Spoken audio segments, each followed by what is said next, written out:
bienvenue sur Maroc 24. En ce 5 août 2024, nous abordons une situation qui a secoué la communauté marocaine en France, la fermeture brutale du stand marocain à l'île Saint-Denis par le maire Mohamed Gnabali. Le consulat du Maroc à Villemomble n'a pas tardé à dénoncer cette décision et exige désormais des excuses publiques. En attendant, il se réserve le droit de prendre des mesures pour exiger réparation. Restez avec nous pour découvrir les détails de cette affaire tirée du site H24 Info. Le consulat du Maroc à Villemomble qualifie la fermeture du stand Maroc de démarche isolée de fébrilité manifeste et résiliation unilatérale et arbitraire du maire de l'île Saint-Denis, Mohamed Gnabali, alors que plusieurs membres du conseil municipal se sont inscrits en faux contre cette décision. Le consulat dénonce une atteinte à la liberté d'expression de l'artiste marocaine sahraoui, Saïda Charaf, qui n'a fait qu'évoquer dans un bon esprit une décision portée par la République française. Le consulat, organisateur de la soirée qui a mis mal à l'aise le maire pro-algérien, dénonce une instrumentalisation et politisation du maire, en faisant allusion aux affinités personnelles dont le maire fait état publiquement. En attendant des excuses, le consulat se réserve le droit de demander réparation. Le maire de l'île Saint-Denis, Mohamed Gnabali, a décidé samedi de fermer le stand du Maroc à la suite d'un concert de la chanteuse marocaine sahraoui Saïda Charaf, durant lequel elle a exprimé son attachement à sa terre natale et a remercié la France pour la reconnaissance du Sahara marocain.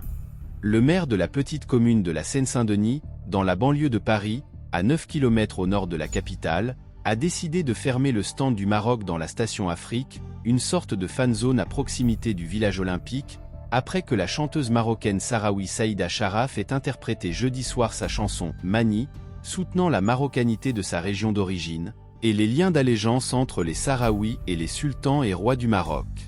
Irrité par cette chanson, le maire écologiste pro-algérien a abusivement arrêté le concert, avant de fermer 36 H après le stand nommé « Maison du Maroc » et d'interdire l'accès des Marocains au site réservé à la célébration des athlètes, des artistes et des cultures et des peuples africains dans le cadre des Jeux Olympiques Paris 2024.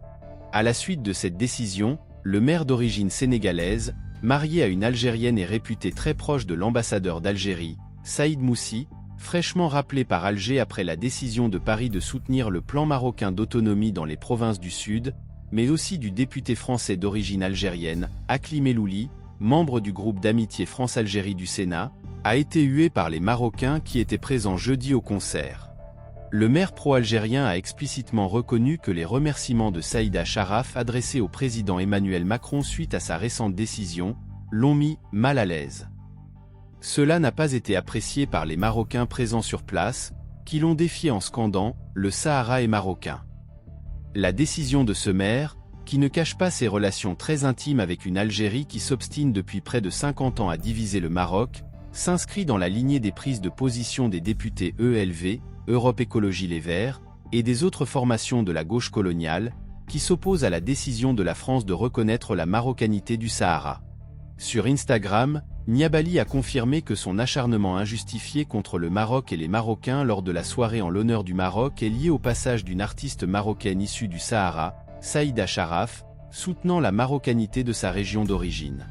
Il a justifié cette décision par ce qu'il a qualifié d'inaction de la représentante du Royaume du Maroc, ajoutant « Le maire de l'île Saint-Denis a dû personnellement intervenir pendant le concert de l'artiste marocaine pour rappeler l'esprit de neutralité, d'unité et de fraternité de la station Afrique. Une neutralité qui ne l'a pas empêché pour autant de mettre en place un semblant de stand pour la République fantoche qui ne participe pourtant pas aux JO. »